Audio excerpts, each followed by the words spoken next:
Hello students, welcome to the online study platform initiated by Gautam Buddha Secondary School. आज हम कक्षा 10 का English का टॉपिक ट्रांसफॉर्मेशन से रिलेटेड टॉपिक है जो कि एक्टिव टू पैसिव ट्रांसफॉर्मेशन किस प्रकार की जाती है उसके बारे में डिस्कस करेंगे।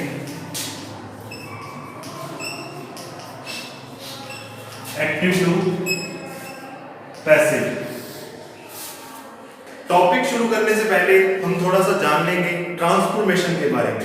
ट्रांसफॉर्मेशन में किसी भी सेंटेंस को या किसी भी स्पीच के पार्ट को पूरी तरह से चेंज नहीं किया जाता और जो भी उसमें चेंजेस आते हैं वो उसके फॉर्मेट में चेंज आते हैं, न कि उसके मीनिंग में चेंज आते हैं। कहने का मतलब ये है कि किसी भी सेंटेंस को यदि उसके दूसरे फॉर्मेट में ट्रांसफॉर्म किया जाता है तो सिर्फ और सिर्फ उसके फॉर्मेट में ही चेंज आते हैं, उसका जो मीन होगा, जो वो कन्वे करना चाहता है वो बिल्कुल सेम रहता है। तो कई प्रकार की ट्रांसफॉर्मेशन होती है जैसे कि active to passive, direct to indirect, किसी सिंपल सेंटेंस को कंपाउंड में या कॉम्प्लेक्स में, अफर्मेटिव सेंटेंस को नेगेटिव में या इंटरोगेटिव में ट्रांसफॉर्म किया जाता है। तो ये सभी ट्रांसफॉर्मेशन के बारे में है। तो आज हम चर्चा करेंगे एक्टिव टू पैसिव में। इसके भी सर्टेन रूल्स होंगे। तो एक्टिव टू पैसिव ट्रांसफॉर्मेशन के लिए जो हम रूल्स अप्लाई करेंगे उनके बारे में बेसिक चर्चा करेंगे आज के हम इस सेशन में। सो फर्स्ट ऑफ ऑल एक एग्जांपल से स्टार्ट करते हैं, उसके बाद में हम वन बाय वन रूल्स को समझेंगे। तो पहला जो एग्जांपल सिंपल सेंटेंस में दे रहा हूं,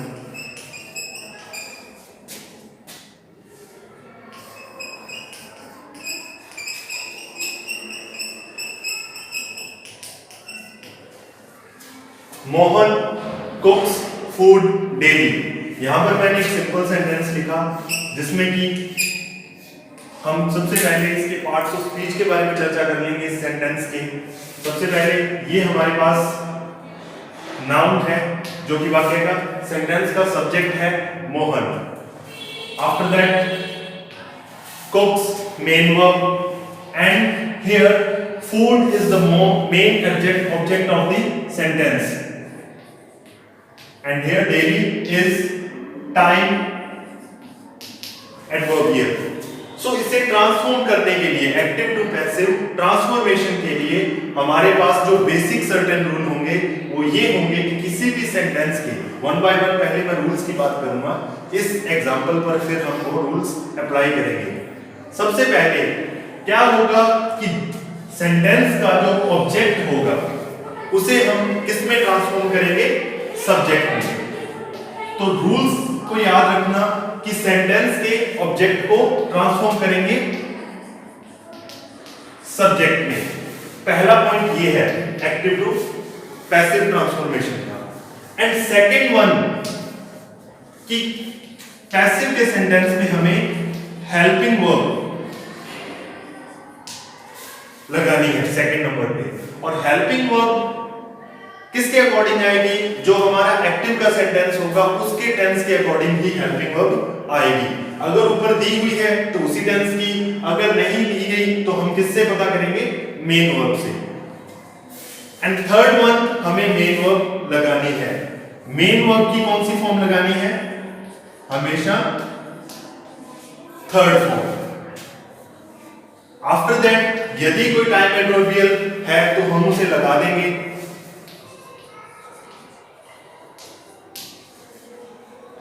उसके बाद हमें बाय का यूज करना है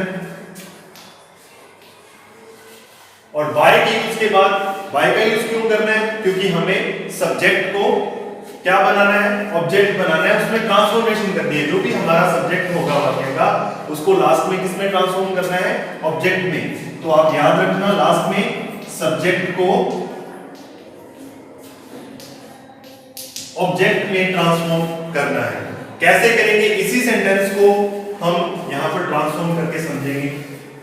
सबसे पहले हमारा ऑब्जेक्ट क्या है? फूड। तो फूड को हम सब्जेक्ट के रूप में लेंगे। And after that second rule जो है हमारा हेल्पिंग वर्ब का।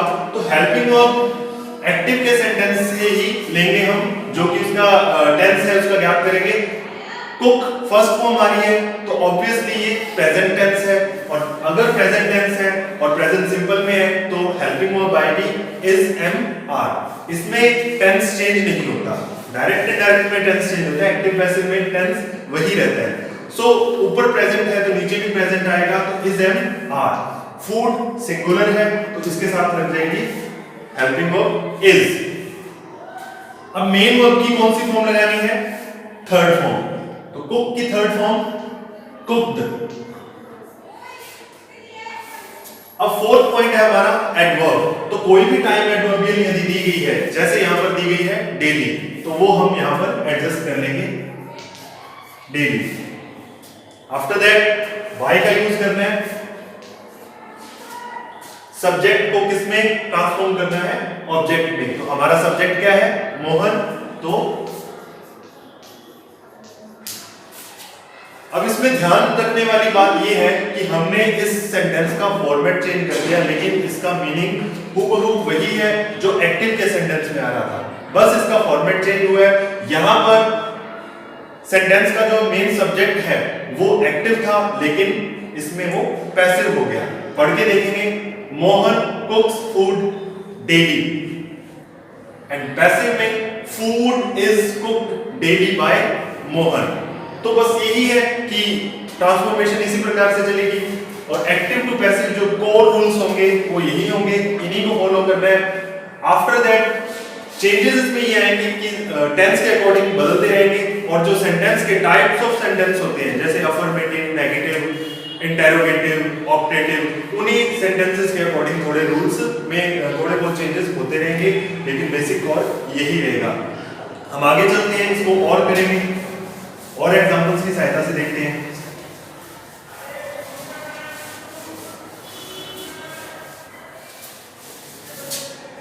एक सेंटेंस और,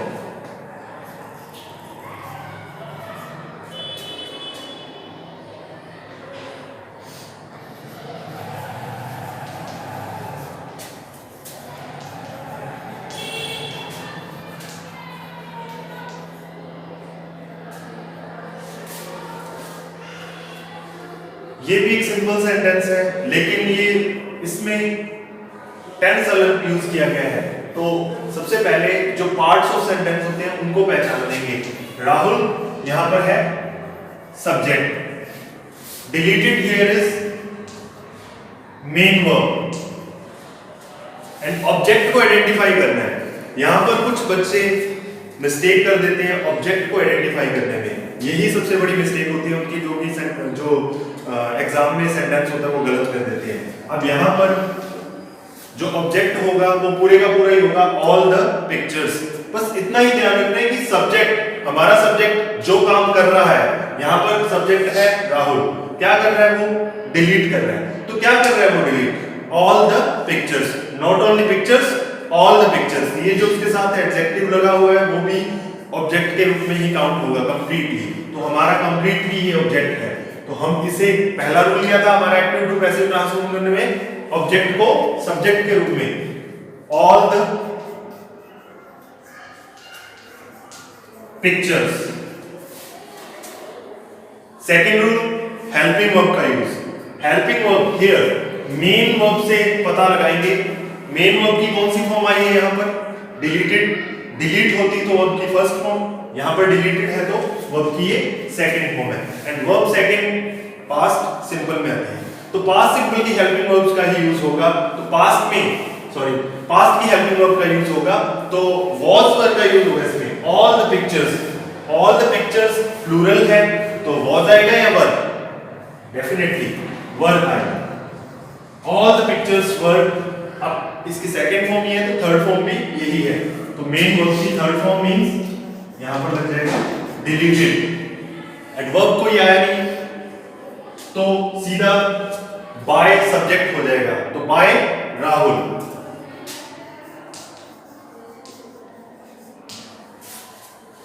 तो ये था, पहले मैंने प्रेजेंट का एक ट्रांसफॉर्म किया, अब ये पास्ट का है। टेंस के अकॉर्डिंग टेंस ही चेंज होगा, बाकी सारे जो बेसिक चेंजेस हैं वो ऐसे ही रहेंगे, इसी प्रकार होंगे। अब दोनों सेंटेंसेस में मैंने नाउन का ही यूज किया, लेकिन अब प्रोनाउन का यूज करके एक सेंटेंस और बनाते हैं, ट्रांसफॉर्म करते हैं।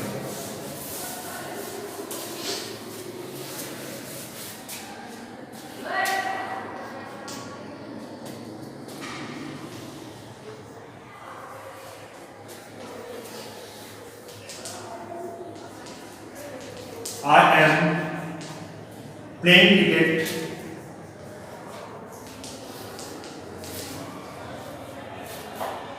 At this time. Simple sentence है ये भी, लेकिन यहां पर मैंने नाउन का ना यूज करते हुए किसका यूज किया है, प्रोनाउन का। सो वही फॉर्मूला है यहां पर, ये सब्जेक्ट हो गया और यहां पर ये हेल्पिंग वर्ब और ये मेन वर्ब। यहां पर मेन ऑब्जेक्ट क्या है हमारा, यहां पर थोड़े बच्चे कंफ्यूज हो जाते हैं कि कई बार एडवर्बियल जो टाइप एडवर्बियल होता है, प्लेस एडवर्बियल होता है, उसी को वो क्या समझ लेते हैं, वो ऑब्जेक्ट समझ लेते हैं। यहाँ पर जैसे कई बार बच्चे स्टार्ट कर देते हैं एट दिस टाइम से या नाउ कुछ दिया है ऐसा कुछ स्टार्ट करते हैं, लेकिन नहीं, हमें पहचानना है। अगर आपने सही ऑब्जेक्ट को पहचान किया तो ही आप वाक्य को स्टार्ट कर पाएंगे। सो यहाँ पर ऑब्जेक्ट है हमारा क्रिकेट। क्रिकेट, अब यहाँ पर इज एम आर का यूज हुआ है तो नीचे भी इज एम आर का ही यूज होगा। क्रिकेट के साथ क्या आएगा, इज। अब यहाँ पर एक छोटा सा है कि जो आगे हम समझेंगे, ये तो सिर्फ एग्जांपल है, रूल्स में समझेंगे कि जो कंटिन्यू का सेंटेंस होता है, चाहे वो प्रेजेंट कंटिन्यूअस हो, चाहे वो पास्ट कंटिन्यूअस हो, चाहे वो फ्यूचर कंटिन्यूअस हो, कि जो वर्ब की आईएनजी फॉर्म है वो सीधे उसकी वर्ब की थर्ड फॉर्म नहीं लगा सकते।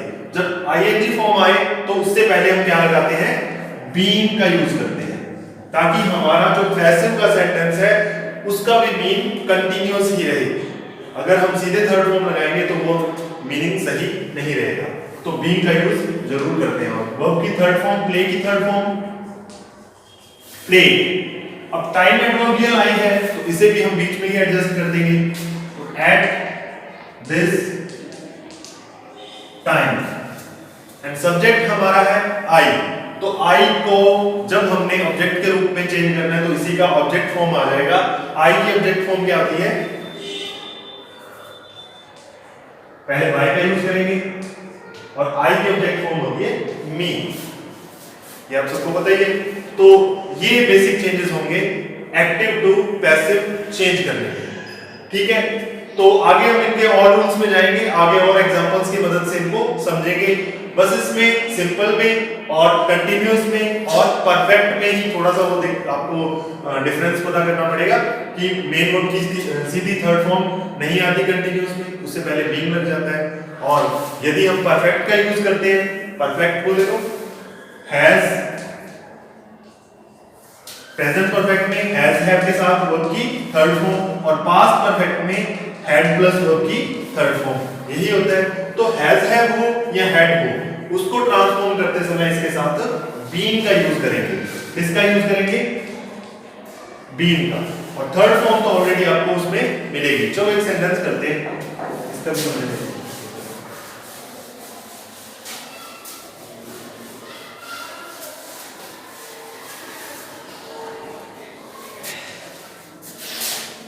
परफेक्ट का एक एग्जांपल देख लेते हैं। She has given him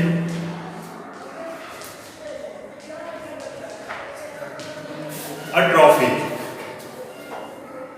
तो ये भी एक सिंपल सेंटेंस है। Subject, helping verb, main verb. Perfect में ऑलरेडी मेन वर्ब होती है, उसकी थर्ड फॉर्म ही होगी। तो हिम यहाँ पर ऑब्जेक्ट है।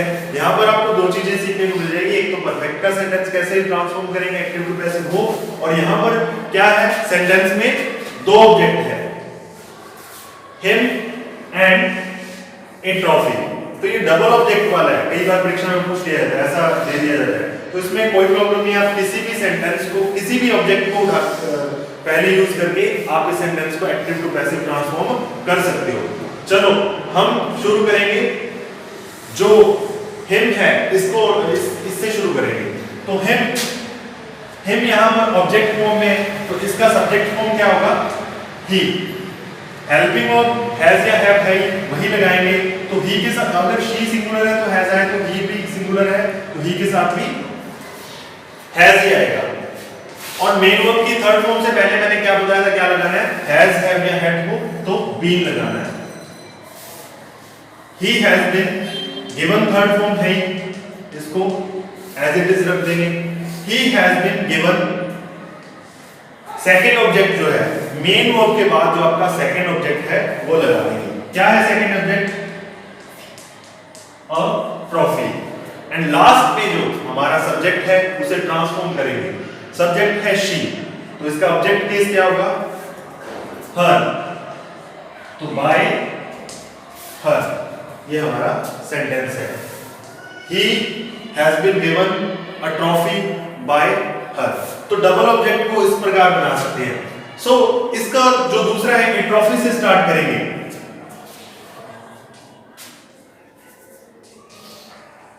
अ ट्रॉफी, ट्रॉफी भी सिंगुलर है तो इसके साथ भी हैज लगेगा। मेन वर्ब की थर्ड फॉर्म, उससे पहले क्या लगाना है? Been, given. अब यहां पर सीधा सेकंड ऑब्जेक्ट नहीं लगाएंगे। अगर कोई पर्सन को इंडिकेट करने वाला ऑब्जेक्ट है तो उससे पहले क्या लगाएंगे? टू लगाएंगे। ध्यान रखना, अगर किसी पर्सन को इंडिकेट करने वाला है तो टू लगेगा। अगर अन्य कोई वस्तु है, ऑब्जेक्ट है, तो वो सीधा लग जाएगा। तो टू, हिम, बाय, जो हमारा मेन था। सब्जेक्ट क्या है? शी, तो इसका ऑब्जेक्ट क्या हो जाएगा? हर। तो ये दोनों ऑब्जेक्ट से किसी से भी स्टार्ट करके इस प्रकार हम active to passive double object वाला सेंटेंस है उसको ट्रांसफॉर्म कर सकते हैं। इसमें किसी प्रकार की कोई प्रॉब्लम नहीं होगी। ठीक है? Okay students, that's all for today. I hope आपको एक्टिव टू पैसिव के बेसिक जो रूल है, बेसिक थ्योरी है, वो आपको समझ में आई होगी। इसी टॉपिक को नेक्स्ट सेशन में, नेक्स्ट क्लास में कंटिन्यू करेंगे यहीं से और इस टॉपिक को आगे कंप्लीट करेंगे। Thank you.